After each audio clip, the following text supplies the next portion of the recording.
Welcome, everyone, to our second episode of Empowering Yourself Through Conflict. I'm Shannon O'Neill. I'm a family mediator, family mental health counselor, and conflict counselor. And I'm Ayesha Adhami-Magueta, and I am the principal at the Purposeful Path. I'm a coach and a consultant and have been a nonprofit leader for about 20 years. Happy to be here and to share some knowledge and tools and skills with everyone, and to be here with Shannon, have great conversations. In our previous episode last month, we discussed the definition of conflict and the four different types of conflict. So interest-based, cognition-based, identity threats, and values. Today, we're going to focus on interest-based conflicts.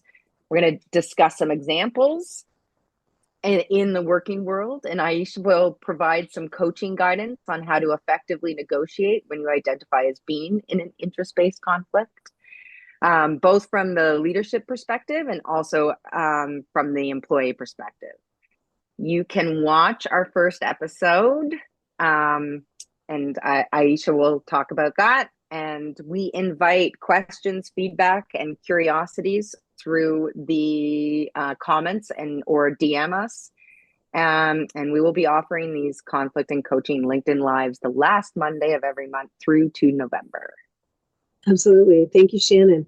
And we just want to we will be dropping the information where you can access the playlist and all of our previous episodes in the comments. So just have a look out for that.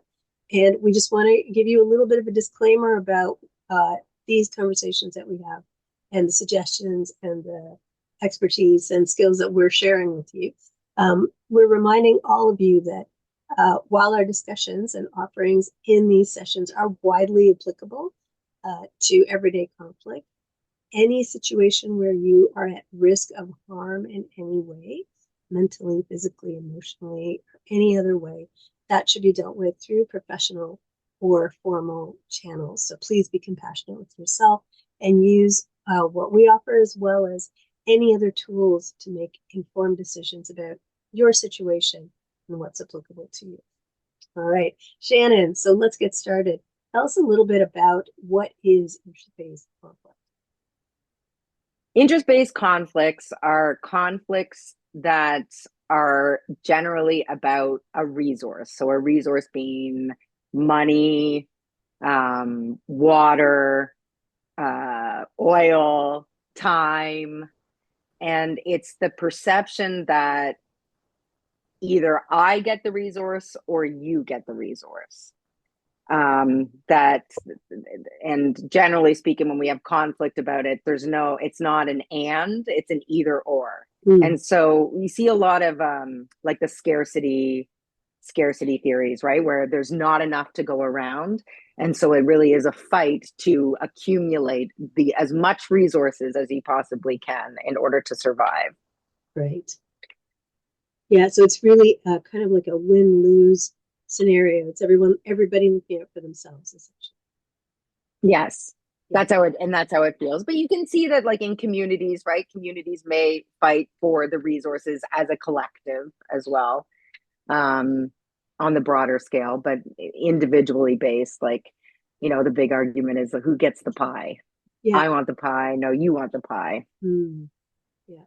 And it's very complex, and it's very layered, because in there you're also talking about sometimes power imbalances or inequities or long-standing conflicts that kind of underlie those kinds of discussions as well, right? Yeah, and I mean, in the sports world, as an example, like rink times for hockey, that some of the contracts are grandfathered, and so new teams coming into the organization aren't getting good times or any times for the rink. Right. So that would be another interest-based conflict. Right. Well, there's a lot of applicability, a lot of transferability about ideas like grandfathering and certain privileges that certain groups get versus other groups, and older groups versus new groups, for sure. Yeah. When we're getting ourselves ready to have conversation around something uh, something related to sharing of resources or getting more resources or having access to resources. What are some of the things that we need to consider now? I know you've talked in the past about what are called the conflict archetypes. Is that Mm. something that would be applicable here? The we when any of us are in a position of conflict, whatever it may be, interest-based, cognition-based, identity, values-based, it does bring up our survival mechanism. And the archetypes are very much tied to our, the fight, flight, freeze, fawn. And so um, a director is a fighter. And so getting into a conflict with a director would look like, and I can be a director too, is you're going to listen to me. This is the way that things are going to go. I don't care about your perspective. You need to hear mine. It's like they shove their perspectives down your throat. Hmm. And in a power kind of, oh, sorry, go ahead. No, go ahead. I was just gonna I'll do all three, and then there's the avoider. So somebody that just won't show up for the difficult conversation, Right. or the harmonizer, which is Mm, someone that will tell you what they think that you want to hear, but perhaps not really have the intention of following through with what they are committing to doing. right. And these are very much tied to, like I said, our fight, flight, freeze, fawn survival instincts. Right. Yeah. Sorry, for a second there, I was getting playback in my headphones and I couldn't tell whether you were talking to me or someone else was talking to me.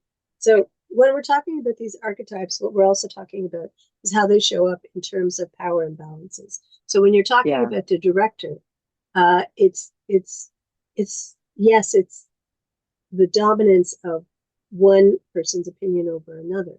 But if that person is in a position of power, then it also becomes uh, someone having to acquiesce, someone having to become passive, someone not being able to get their needs met. And with the harmonizing situation, it sounds like what we're talking about is someone who gives lip service to things but doesn't necessarily back it up with the action. Would that be mm-hmm. fair to say? Yeah, Yeah. yeah, Okay. yeah. Like, yes, we will review your salary. Absolutely, we will do it. And, there's a good chance that there will be an increase of your salary. And then you wait and you wait and you wait and you Right. send a follow-up email and you send a follow-up email and there's really no follow through with it. Okay. All right.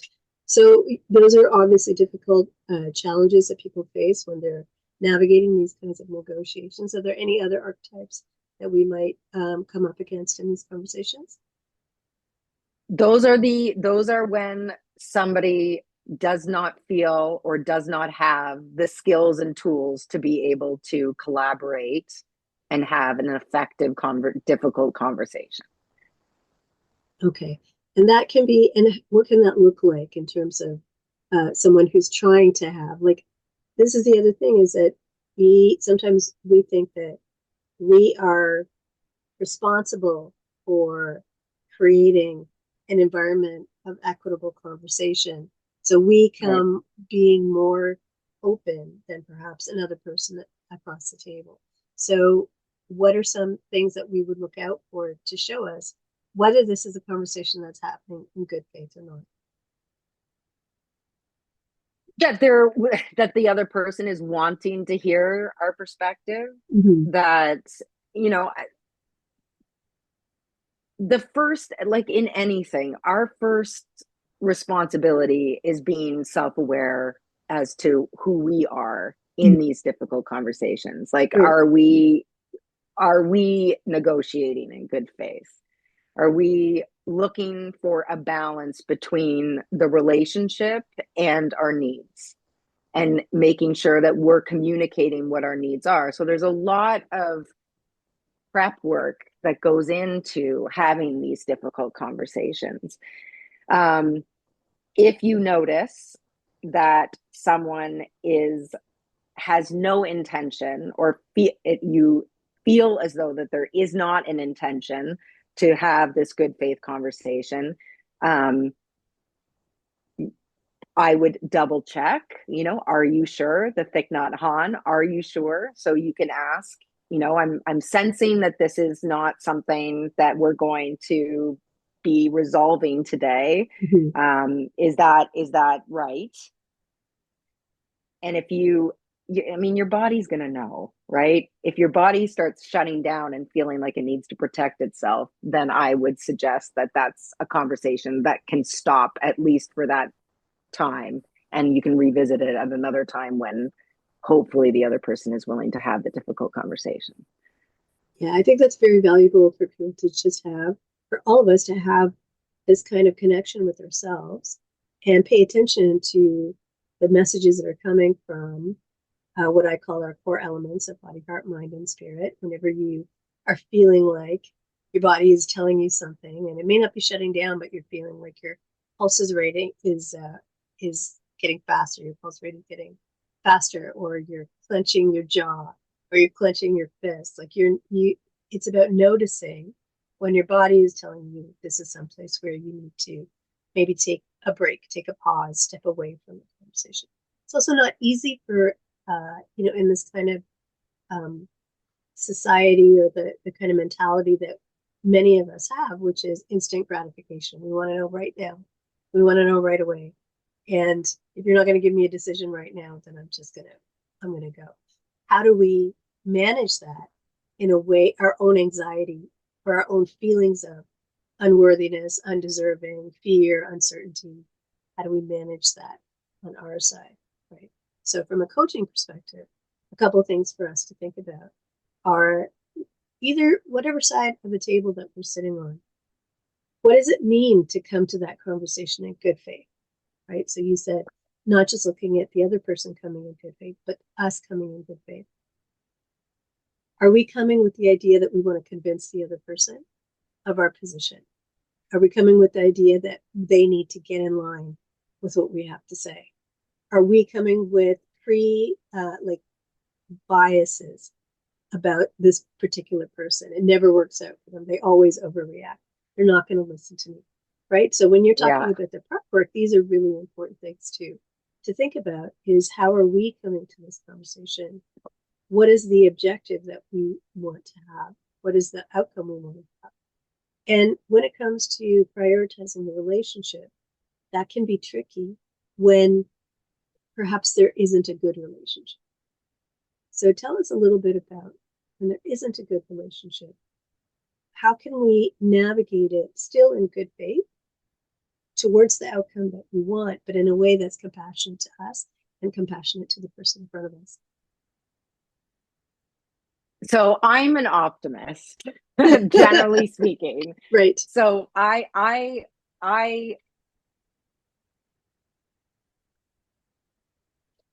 I have a firm belief that having a good faith conversation is possible going into any difficult conversation. And um, as physiologically, when we're in those director, avoider, harmonizer states, it is physiologically impossible to get to that good faith, right? Because good faith is about looking for options. And when we're in a director or a harmonizer or avoidance stance or archetype, what we're not able to do is consider other options other than I need to protect myself, right? It's like those basic primitive parts of us that step forward. So things that you can do to guide yourself out of maybe that director, avoider, harmonizer is if you're a director, you tend to prioritize your own needs over the needs of the relationship. And, it's not necessarily a relationship that's about like, I need to go out for dinner with you, or I need you to invite you over to my house and we're going to like hang out with my family. But there's something in this relationship that I need, and you have some power over that. Mm-hmm. So I need to, if I'm a director, I need to remember that the relationship in some capacity is important to me. And so when I am talking with the other person, I need to remember that their perspective is valuable and imperative for a good faith and collaborative discussion. If I am a harmonizer or I'm an avoider, I need to remember that for this to be resolved in an effective way, mutually acceptable, my needs are incredibly important to communicate. So I have to lean into that prep work of what is it that I'm actually trying to get out of this discussion? What is actually important to me?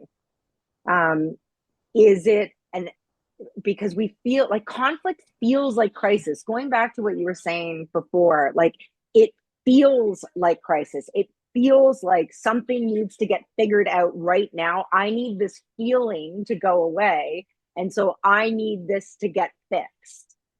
Right. Yeah. It's remembering there is no bear, right? Like there is no imminent threat. So we have, although it doesn't feel like this, we have so much time to negotiate and figure out what would be in everybody's best interest in this discussion. So much to unpack there. I think, first of all, just around those feelings of anxiety and upset and feeling of constraint and feeling like there's no option. I need to get this done right away. I need to get it fixed. Part of that is part of the prep work, which is many of us have unresolved, unacknowledged patterns of behavior, or even those of us who've experienced trauma. There are certain things that happen that immediately we react in a particular way to those things. So cultivating the self-awareness about how we come to conflict and how we work through crisis is really important to changing our approach to it and our engagement of it when it's in front of us. I think these are really powerful things to think about in terms of the amount of discomfort that you might be willing to bear when you're in these negotiations. I say very often that change doesn't come as a result of one conversation. This is not the movies. So you're not going to run into somebody's office and deliver this, amazing speech, and then they're going to fall to their knees and say, "Oh my goodness, I didn't realize. I've been waiting. Let me do all this for you." We know that's not going to happen. So, it's understanding that change actually happens through a series of conversations. And how do you manage your own emotions, your expectations, what your approach is, what that conversation is through that process? That requires the self-awareness, trust in yourself, having other methods to deal with the anxiety that comes up in those situations, and also recognizing when that's happening with other people. So I think that, the level of discomfort that we are willing to bear through conflict situations is something that we would do in a risk assessment prior to going into that conversation, and an environmental scan. Is this the right time to have this conversation? What is my relationship with this person? How can I approach them so that I get the opportunity to speak my truth, that I get the opportunity to say what I need? And if it goes well, what's next? If it doesn't go well, what's next? Because as we know, even if we are coming to the table with skills and tools and practices, not everybody else is. So how do we take care of ourselves through that process, right? So from a coaching perspective, a couple of things to think about when going into that conflict situation. What are your thoughts, Shannon? I mean, a crap ton of compassion, because the way that we respond in conflict is established by the time we're 3. So we, depending on your age, our ages, like this is a well-rehearsed dance Mm. when we're in difficult conversations. Like, and it's not just like well rehearsed in our lifetime, it's well rehearsed from our parents or our caregivers and what we witnessed from our adults growing up. And some of it is just so deeply rooted, and it's being human too, right? Like, these are human responses to difficult conversations. So, I think the main thing is like a lot of compassion for this is hard. You are going to experience emotional discomfort. There's not a scenario really where it goes swimmingly like the movies. Those are the pearls. If those moments happen, those are the pearls. They're not the norm. Mm-hmm. And so doing a debrief after your a difficult conversation to kind of hone a skill that you've been working on, or to you know look at what worked for you in that difficult conversation, having somebody to talk about it afterwards that's not going to be like, you're right, they are a jerk, what a piece of crap, that's going to say, okay, what was the connecting behavior? And we're going to talk about this, I think, in another episode. But what is Mm-hmm. the connecting behavior that you engaged in? For example, did you take some time to think about the other person's perspective? Did you do some, active listening in the difficult conversation?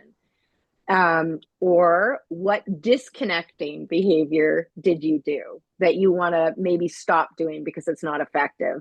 For example, I'm an eye roller. So if I'm in a difficult conversation, especially with like, a family member or a partner, and I don't like what they're saying, I tend to roll my eyes, which is not an effective conflict strategy. So it's, Yeah, it's really being aware of your behaviors, and in that, it's recognizing that this is going to be incremental changes that you make to your conflict resolution strategies. absolutely. And I think that, people experience those things in a different way. When you talk about the eye rolling, I remember that was something that I had to also unlearn, the eye rolling, because that was brought to my attention when I used to do it. The person in front of me said, when you do that, it makes me feel very dismissed. It makes me feel unsafe. And Yeah. immediately I was confronted with that this is a behavior that sometimes I'm not even aware that I'm doing neuroscientifically. A lot of times our learned behavior it just happens like that. We're not even thinking about it. It just automatically kicks in. And we sometimes don't even have recollection that we did it. Right. So, having Yeah. that awareness that there are some things that when we have behavior patterns that have been established for long periods of time, that they sometimes kick in without us even being aware of them. But we don't know what the impact is on other people. I like what you said um, about about tapping into the connecting behaviors and the disconnecting behaviors. And this is something that we talked about in our previous session as well. And I think it's going to be a thread throughout everything, is the Yeah. Yeah. language and the behaviors that we have that either show that we are connected or show that we are disconnected. And Yeah. uh, for example, if you're having a conversation where you're just listening to respond instead of listening to understand, that's a disconnecting behavior. That's a dominance behavior. That's a Mm-hmm. behavior where the conflict remains rooted in who's right and who's wrong, instead of what is the outcome that we can come to. So being able Mm-hmm. to disconnect yourself from that disconnecting behavior, disengage yourself, is a powerful way to change where things are going in a situation of power imbalance, where you may not be able to change someone else's approach. Asking powerful Mm-hmm. questions is important, right? So saying something that even you notice, I'm noticing that your body language has changed. Like you've now crossed your arms, and that feels to me like something has changed in this conversation. Can you tell me, you know, what you're thinking right now, or where you're at, where you at? Even asking like someone, what's going on with you right now, because I'm noticing. that something has changed. Yeah. Maybe their arms are crossed, but maybe they just stop talking. Maybe they stop engaging. And in that situation, what are you doing to reconnect in that environment? I think the other thing about goodwill, and I'll just pop this in here as we're talking, is that having a goodwill conversation doesn't necessarily mean that you're going to get the outcome that you want. And that's the other thing is like these are process conversations, right? Like, I mean, the outcome, if you have this imagined, I want this outcome and it happens, fantastic, right? But why I like conflict resolution is because of how creative it is. Mm-hmm. You know, we go in and we think that this is what is fair, and then if we're able to stay in mental health world in our wise mind, we actually may find a much different, more creative outcome than we even imagined because of the engagement that we had with the other person. Right. So, you know, I think like really changing our beliefs, what conflict is, that conflict is not inherently bad, that very good creative outcomes and bonding relationships can occur by leaning more into our connecting conflict behaviors and leaning away from our conflict disconnecting behaviors. And going back to the rolling of the eyes, what I had to recognize, because it's kind of a passive thing that we do, like, and so if I'm with a director who's maybe being a little bit aggressive or hostile towards me, I roll my eyes and I think that actually that's not as bad as the director because it's not as in your face. Right. The thing is, though, just like you said, it's demeaning to roll your eyes at somebody. And for me, reflecting back in my debrief of when I roll my eyes, it's because I didn't have, it came from a place of powerlessness. I didn't know how to communicate what I was really trying to say. And so I rolled my eyes as a way to kind of get out of that accountability. Yeah. And that's one thing, it's about accountability and responsibility. Like, what is our responsibility coming into the conversation?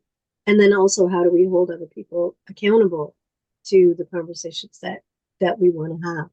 Now, in conflict resolution, there's, I really like what you said about normalizing conflict, because part of, I think our mental makeup is that we want to avoid conflict at all costs, that conflict is bad. But sometimes the breaking down of a situation is actually where we get to see the other options. We get to see what are some other pathways, because we've been stuck in this conflict situation for so long. We see it in terms of the duality, that there are only these two places to come from. And that's not, that is rarely the case, that there are only two options. There are multiple ways to work through things. And it gives us the opportunity, if we look at it as an opportunity, to do things a little bit differently. And, you know, I just wanted to stress too, like it's not that being a director, being an avoider, being a harmonizer are inherently bad or wrong. In some cases, that is a good strategy. It's an issue if that becomes a rigid reaction to conflict. That and to your, and maybe a little bit of a lack of self-awareness that is the strategy that you're employing for those difficult conversations. But if, you know, sometimes you have to go a bit director, right? And sometimes it's better to just get out of there and avoid, you know. I mean, it's a fine line between taking space, which is a very good connecting conflict behavior, and avoiding. And the taking space is an intention of coming back to have the conversation. Right. And I think that, one thing that we've talked about previously is that how important it is to communicate the intention I and to know. communicate, right? So Yeah. when you said sometimes you have to avoid, and in that situation, if there is any kind of you feel any kind of threat, or you feel that situation is just going to devolve into something that's even worse, then yes, you do need to take a pause and walk away from that conversation. The important thing is to communicate, that I don't think that this is working for me.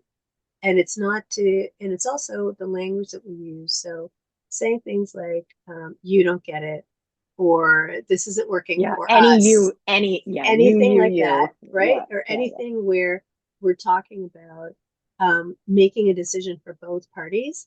We want to step away from that and just be responsible for ourselves and say, Yeah. this isn't working for me. I would like to continue this conversation at a different time. I will be in touch with you when I'm ready to do that, right? Something like that. Now, it may feel like to the other person that they're being shut down as well. So there is a balance here about the discomfort and the responsibility that you have to listen to something that may be uncomfortable, but is valid for another person, right? So it's also, if you don't have answers, if you don't know how to respond, if you're not sure about where to go, then articulate that. I Yeah. don't have any answers for you right now. I'm not sure where we can go from here, but I want to explore the options and come back to the table. It is really about being honest, transparent, and authentic. And sometimes when you can't be fully honest, when you can't give the entire truth because of whatever the reason is, you can't say everything, you can still be transparent to a certain degree. You can always be authentic. You can always say, you know what, I really don't like where this is going either. I really Mm-hmm. wish that there was a different way that we could work this out, right? You can genuinely say, if the company doesn't have the resources to provide something, I wish that I could do this for you. Unfortunately, we don't have the resources for it. Like any Mm-hmm. kind of authenticity is going to keep that relationship centered and grounded and will prioritize connecting with that person. And it's an incredibly vulnerable thing to talk about your feelings, how you're reacting to, like, it is.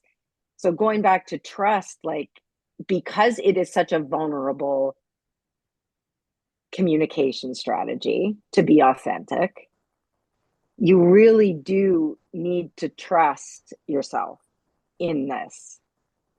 And that's like going back, like that's the prep work, and that's the debriefing after. I mean, I have difficult conversations probably every single day, right? Maybe more than once a day. So there is an option for me to debrief at the end of every single day about how I felt about the way that I showed up in those difficult conversations. Hmm. And, um, and like I said, have people around you that are able to support you in growing and learning from your own conflicts. Absolutely. And I think some of those difficult conversations are conversations that we have with ourselves, Yeah. not just Yeah. conversations that we have with other people, right? Like, Yeah. but I'm in a grocery store, my husband will say something, and I'll be like, oh, okay, is that the moment where I'm going to have an argument about what was said? Or is that a moment where I'm going to say, keep my perspective and say, okay, it's actually not important to me, but it's something that Yeah. is important to him. Can I just allow that to just be? Yeah. Because that's another key tool is um, how do we stand in our in our own, you know, agency, our own belief system, and our own humanity, and still be able to hold a space, and if not a compassionate space, then at least a neutral space for what is in front of us. And this gets very complicated when we're talking about very sensitive and very heated topics around people's, even people's existence, right? But how do we have connecting conversations? How are we able to, because again, change doesn't happen in one conversation. Change happens over a series of conversations. If we can hold on to that ability to be able to hear, not necessarily agree, but hear someone and say, I hear what you're saying. I have a different perspective, but I hear you. And then leave that for the next conversation or the next conversation. Or also to be able to say, you know, I don't need to, this isn't my work to do. I am going to say what I have to say to this person, but I'm going to leave it with them. Yeah. I'm not the one who's going to pursue it. I mean, it's all of so many of those things that we have to think about for ourselves, for our own engagement, but primarily it comes from us having the wherewithal and knowing for ourselves what is it that we want to communicate, what can we hold space for, what is our role in this situation, how do we navigate this, and knowing that change comes in a series of conversations and not just in one conversation. So how do we hold that space? And what do I need? Yeah. Right? Like if we're talking about an interest-based conflict, and you know, generally speaking, it's money, time, when in a work environment, those are usually the interest based, or you know, or even like I need a computer, like I need a thing in order to do my job more effectively. It's really unpacking. Is it the thing that you need? Like, is that what it is that you're looking for? Or is there something deeper that it may not be a computer. It may be, you know, let's share, just being open for the creativity of how to resolve these things and not have the positional bargaining, the position of it's either I get this or I don't. Yep, that's right. Yeah. Yeah. So we unpacked a lot of stuff today. I know we've hit our time for today's episode. But there is a lot more that we can tease out of what we've talked about. And in the next episode, we are going to discuss coming back to ourselves and how do we strengthen our emotional intelligence, emotional awareness, self-awareness, agency, and so on. How do we strengthen our own conflict navigation skills? So that will be on the 28th of April at 10 a.m. and we'll drop the links in the comment section where you can access the previous episodes, a playlist for that, and we'll have information on how to get in touch with Shannon and if you want to know anything more about our services and what we do. Shannon, closing thoughts from you. Conflict can be a good thing.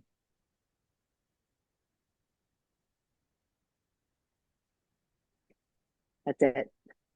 Okay, that's good. That's what I'm leaving with. Absolutely. Yep, conflict can be a good thing, and how we come to it also informs what we can get out of it as well, and also informs us when it's a situation that is unresolvable, and what are the next steps that we can take. And we're going to talk more about that next week as well. So thank you everyone for watching, and we look forward to hearing your comments. Please get in touch with us. Anything that you liked, anything you'd like us to do better, any topics you'd like us to cover in the future, we're happy to do that. All right, take care. Have a good rest of the day, everyone. And we'll see you soon.